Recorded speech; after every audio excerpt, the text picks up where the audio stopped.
turbulent time as an IPO. I certainly think that they took that step a little bit sooner than what they needed to. Although I can understand the need to go public and gain an IPO, I just think that right now it's just not a good time. Although I don't think Facebook would be going away anytime soon. Let me know what you think. I know my show is used on Facebook, and most of the people listening listen from the link that is posted on Facebook. I certainly enjoy it. Which brings me to my next point. A friend of mine, and I won't mention any names in this segment, posted an item earlier, and it was completely blown out of proportion. And I think that is one of the definite backfiring events or disadvantages to Facebook and how we communicate in social network media. I'm not going to sit here and bash social media. Obviously, I use it. I use it daily, many times a day, especially on my days off. And I'm grateful to it because I've gotten into contact with people I would have never met and people that I've not lost contact with for 20, 25, 30 years. So I'm very grateful to Facebook and that ability to communicate and network and use socially. But when we post things and there are responses to things, or there's a picture, or there's anything that you can imagine, I think our imagination kind of runs away with us. I think people can jump to conclusions, and it's understandable. It certainly is. It isn't anybody's fault or anybody is out of line, but it can create tension. And I think what we have to remember when those events happen is that we have to communicate. Now, my friend did come back and say, "Hey, everybody, this was not what it appeared to be. No reason to calm down, or no reason to get excited," and asked everybody to calm down. And I've actually run into my own circumstances where something was posted and it was taken out of context and had created some bad feelings. And I hope those have gone away. And again, the key to all of this, absolutely the key to all of this, is just communicate and talk to each other. Facebook and MySpace and all of the social media, even texting phone to phone is fine, but stuff can be taken out of context. And it isn't until you actually hear a person's voice, it isn't until you see the look in their eye or whatever it is that we interact with each other that you find out what the truth is. I want you all to know that that's where I stand with it, and I hope you take my words to heart, because I truly believe that. If there's anything that you want to know, just give me a ring. If there's anything you want to ask, ask for my phone number. I'm more than happy to talk to you. I don't want anything that I say on Facebook or texting to be taken out of context and to create bad feelings. I'm more than an open person when it comes to communication, and I don't have anything to hide. Which brings me to my next point. If you do want to text me or message me during my show, please let me know, or go ahead and do that. I'd be glad to read your comment on the show, and will gladly talk about the subject that you want to talk about. This is a show based on not just me playing music and reading interesting news, or news that I find interesting, but it's also, hopefully, in the future, some interaction and interviews as well. I definitely want to expand and grow on that in the future with my radio show. Okay, that's my rant for the day. It is 4:20 in the afternoon. Hope you're having a great one, and I'll play some more music. This is called Jackie from Sinead O'Connor's first album, called The Lion and the Cobra. Jackie left on a cold dark night, telling me he'd be home. Sailed the seas for 100 years, leaving me all alone.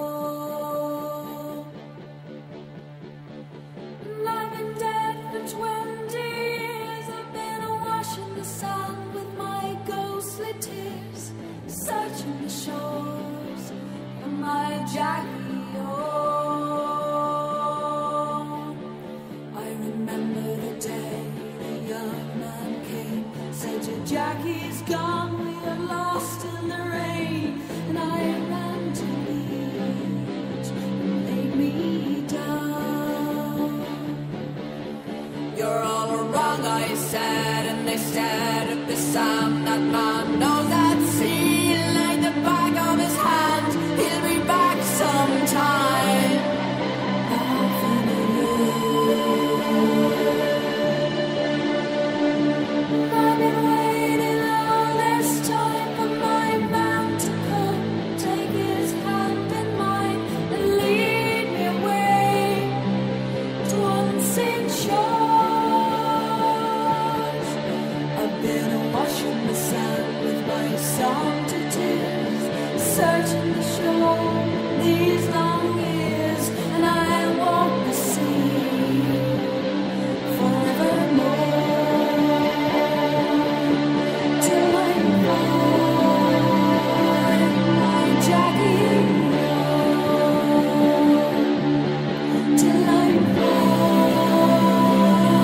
my Jackie, till I find my Jackie,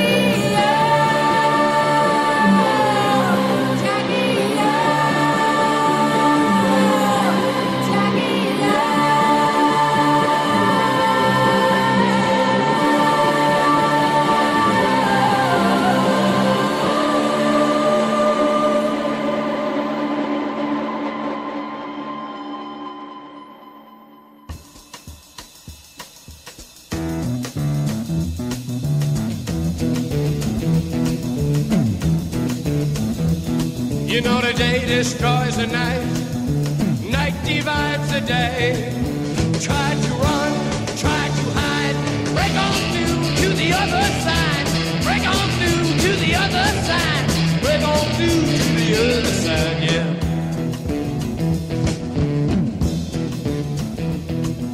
We chased our pleasures here, dug our treasures there, but can you still recall the time we cried? Break on through to the other side, break on through to the other side.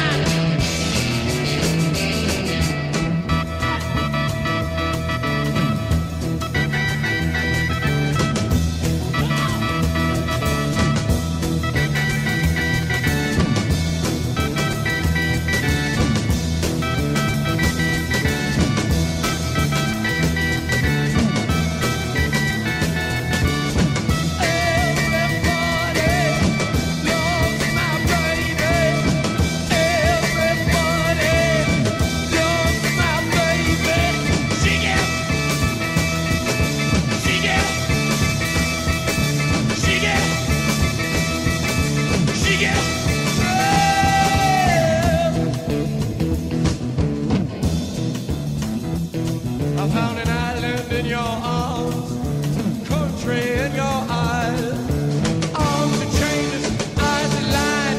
Break on through to the other side, break on through to the other side, break on through, oh, oh yeah!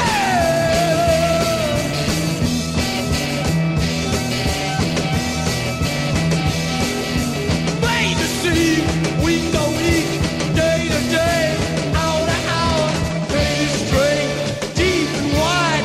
Break on through to the other side, break on through to the other side, break on through, break on through, break on through, break on through. Hey, hey, hey, hey, hey, hey, hey, hey, hey. That was The Doors with Break On Through. That's a classic, one of my favorites. A New Jersey man will face 5 years in prison after pleading guilty to a string of burglaries at the Jersey Shore, including the home of rocker John Bon Jovi. Nicholas Tracy of Beechwood pleaded guilty Tuesday to 3 counts of theft and burglary from a spree that netted him more than $300,000 worth of jewelry and personal items from the homes. The thefts took place in March and April of 2011 along the Middletown Township Road where John Bon Jovi lives. Police say at least some of the stolen property has been recovered. He will be sentenced to 5 years in prison next month under the terms of a plea agreement. In Carlton, Minnesota, a casino has cooked up a world record bacon cheeseburger that's 10 feet in diameter and weighs more than a ton. The burger was served up Sunday at the Black Bear Casino Resort near Carlton, and it tipped the scales at 2,014 pounds. Guinness Records representative Philip Robertson verified the record for biggest burger, and he called the feat a result of remarkable teamwork and said the burger actually tastes really good. Black Bear's burger included 60 pounds of bacon, 50 pounds of lettuce, 50 pounds of sliced onions, 40 pounds of pickles, and 40 pounds of cheese. It took about 4 hours to cook the patty, and a crane was used to flip it.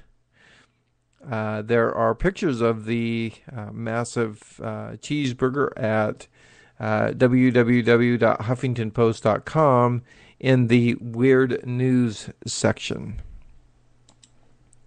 In another Weird News section of that same website, in just a few weeks, some kind of UFO-related secrets will be revealed at a Smithsonian Institution-affiliated museum.